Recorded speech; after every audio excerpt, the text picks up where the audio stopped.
décret officiel décrétant l'excommunication automatique à la suite des nouvelles ordinations épiscopales célébrées sans mandat pontifical à Écône.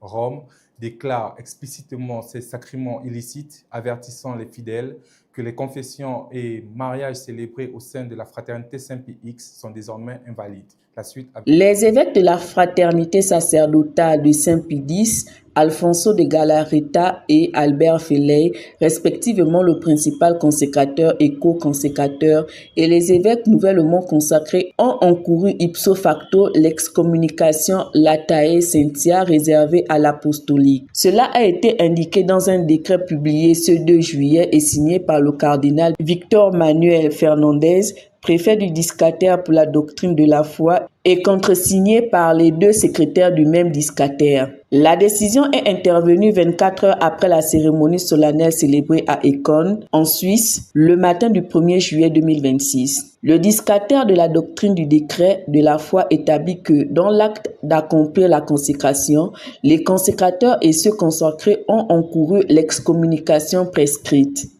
L'épilogue douloureux a été la conséquence de la décision prise par les lefèvristes contre la volonté exprimée à plusieurs reprises par le pape Léon XIV. L'excommunication sépare nouvellement les évêques et les prêtres de la fraternité Saint-Pie X de l'Église de Rome. Par conséquent, ce discataire, dans l'exercice fidèle des fonctions qui lui sont confiées, estime nécessaire d'affirmer que cet acte constituait le délice du schisme avec les conséquences canoniques pour les ministres sacrés et les fidèles laïcs impliqués.